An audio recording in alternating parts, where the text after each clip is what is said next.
buenas noches. Hoy hablaremos claramente con el secretario general de la Conferencia Episcopal, el vocero autorizado de la Iglesia en Colombia, Monseñor Juan Vicente Córdoba, quien además de presidente de la Comisión de Bioética, es licenciado en Filosofía, en Teología, en Historia y magíster en Ciencia Política. Habla de muchos temas y habla muy claramente. Así que, Monseñor, buenas noches, hablemos claramente. Buenas noches, Clara Elvira, qué gusto estar con ustedes aquí. Muchas gracias. Bueno, Monseñor, hay un tema neurálgico por estos días. La Corte Constitucional esta semana resolverá una tutela que apunta al asunto de la adopción de niños por parte de parejas del mismo sexo. Ayer en una entrevista en El Tiempo, el presidente de la Corte Constitucional, el magistrado Juan Carlos Henao, dijo que en este tema hay que ser tolerantes y progresistas. ¿La oposición de la Iglesia es intolerancia y es tener una actitud retrógrada?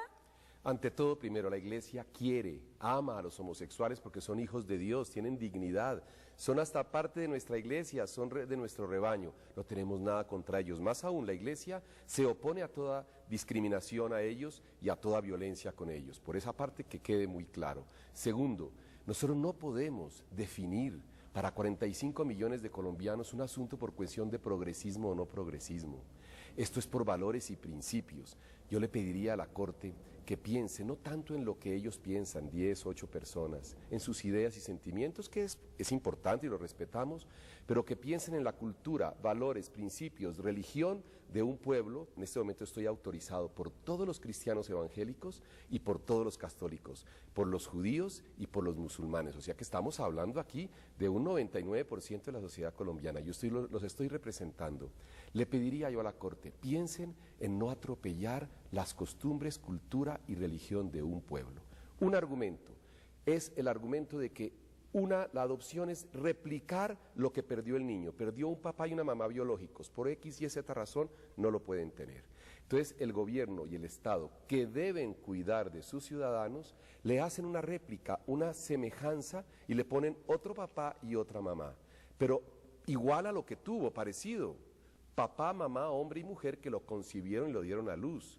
Entonces no le pueden poner 2 hombres ni 2 mujeres, sino cuidar para que tenga lo mismo. Si al niño le preguntaran, ¿qué quiere usted? A los 2 meses él diría, un papá y una mamá. No le pueden preguntar a los 16 años porque ya quiere a esa pareja, ya le dieron de comer, ya lo llevaron a pasear, pero de pequeñito él quisiera eso. Entonces el argumento es pensar más en el niño, en el adoptando, que en los que adoptan, los adoptantes. No es para llenar vacíos afectivos, emocionales muy respetables de las parejas de homosexuales, sino para cuidar al niño, que es el que está faltándole una familia para ser educado. Es un argumento muy importante, pensar más en el niño que en las necesidades de los mayores. Entonces, desglosemos esa respuesta que realmente es la nuez de todo este debate. Usted ha planteado muchos temas y no quise interrumpirlo. Empecemos por el tema de la discriminación. ¿Por qué dice usted que la Iglesia no discrimina cuando realmente hay una minoría que quiere tener un derecho, que quiere gozar de un derecho para poder disfrutar de su diferencia, y ustedes dicen, no, esa minoría no tiene ese derecho? ¿No es una discriminación? No, no es discriminación por lo siguiente. Discriminar sería que no tengan los derechos a vivir juntos, a hacer su mercado juntos, a tener su casa juntos, inclusive lo que ya se les aprobó, a que tengan sus leyes que los favorezcan. Aquí el problema no son las parejas de homosexuales o heterosexuales. La prueba es que muchas veces a parejas heterosexuales no les conceden adopción porque les faltan unos requisitos, porque la edad, por la salud, por lo económico, por las circunstancias psicológicas. Entonces no se discrimina ni a hetero ni a homosexuales, porque el punto focal y el objetivo de todas las intenciones en esto no son los mayores, sean hetero u homosexuales, sino los niños. Ahí es donde no hay que discriminar, pero a un niño obligarle a tener que la mamá se llame Carlos Alberto y que el papá se llame María Elena y que así vaya a su colegio, aunque yo los respeto profundamente, no podemos obligárselo. Eso sí es discriminar al niño, obligarle a tener papás y mamás del mismo sexo, pero porque se lo obligaron. Él nunca pudo elegir. En cambio, lo otro no es discriminación, porque sea hetero o sea homosexual la pareja, a ambos se les van a poner iguales condiciones, tienen que cumplir ciertos requisitos. Y está el otro argumento, que es el psicológico. Aunque digan que no les hace daño, claro que hace daño. ¿Por qué? Porque un niño y una niña a los 12 años busca identidad de rol genital y sexual de género. Y uno se identifica como hombre con su papá y la niña con la mamá. Pero si a mí me dicen que mi papá se llama María Elena y al fin yo no sé si es hombre o mujer, estoy hablando inconsciente y psicológicamente, como psicólogo lo puedo afirmar, esto es ciencia.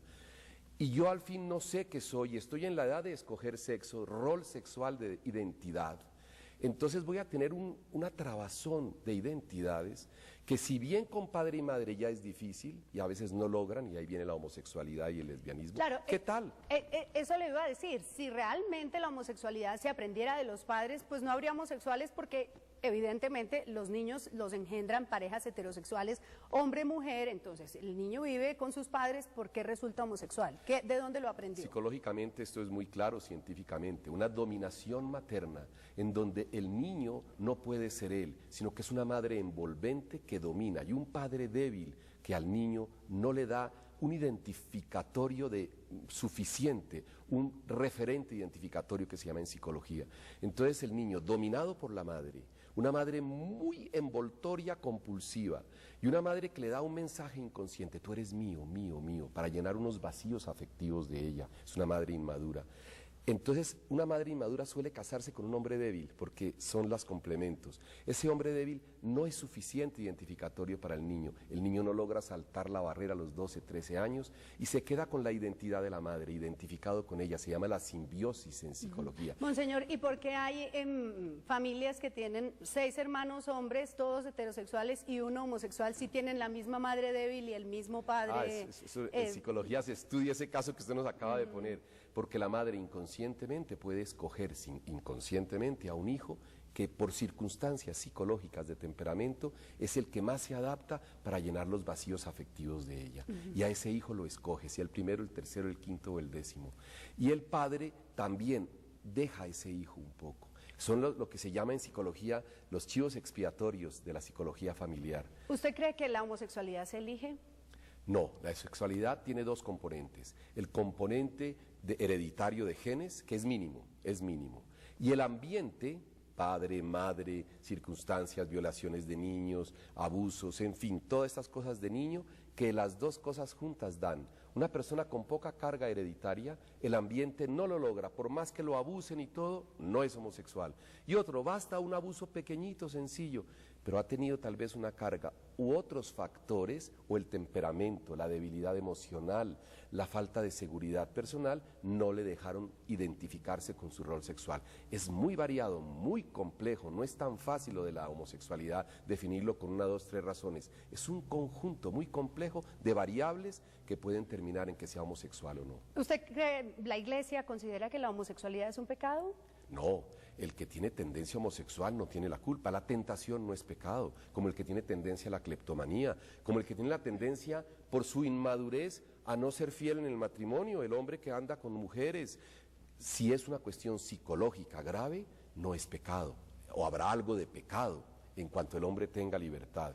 El pecado está donde hay libertad humana y hay conciencia. Cuando el problema es inconsciente y cuando el problema no le permite al hombre tener libertad efectiva, el pecado es proporcional a la libertad que tenga la persona. La tendencia no es pecado. El homosexual es hijo de Dios con dignidad igual a cualquier ser humano. No es enfermedad. El DSM-4, que es el referente científico de la psiquiatría en el mundo, nos ha dicho, que es el diagnóstico de estadísticas, que la homosexualidad no es pecado. ¿Cómo lo determina? Desorden psicosexual afectivo no patológico, neurótico, es decir, no es ni pecado ni es enfermedad, es un desorden, como es desorden la agresividad exagerada, como es desorden la infidelidad matrimonial de una persona que no es capaz de tener una pareja. Son desórdenes afectivos no graves, no patológicos. Patológicos son cuando ya hay esquizofrenia, cuando ya hay psicosis, que se llama en psicología. Usted hablaba en su primera respuesta de, bueno, lo que se trata es de replicar el esquema. Un hombre, una mujer que procrean un niño, luego lo abandonan y entonces lo que hay que hacer es conseguir el Estado le consigue lo más semejante. ¿Y qué pasa con esas personas que se casan, tienen hijos, los empiezan a levantar y de pronto o descubren que son homosexuales o salen del closet, como se llama popularmente. ¿Hay que quitarle los hijos porque no son capaces de criar unos hijos cuando descubren que son homosexuales? No, de ninguna manera. Si ya es una pareja de hombre y mujer y descubre que uno de los dos es homosexual, tienen que llevar esto con una ayuda profesional lo mejor posible. Y los niños se han criado de todas maneras con padre y madre. Una cosa es que el padre o la madre tenga una tendencia, uno de los dos. Y si el padre, por ejemplo, decide irse a vivir con su novio. Entonces se va. Los niños quedan hijo? con la madre, ¿no es cierto? Quedan con la madre. Lo importante es que el niño tenga un referente identificatorio, sea el papá, el abuelito, el primo, el nuevo esposo de la mamá, el hermano mayor. Lo importante es que tenga, o la niña, si se va la mamá, tenga una abuelita, una tía, un identificatorio, un referente. Cuando no existe, ese es el problema, y suficientemente fuerte. Esto se vehicula a través del afecto. Cuando hay relación de emoción y afecto y de cariño, es donde uno logra la identificación con el padre y la madre. Entonces, tendrá problemas el niño.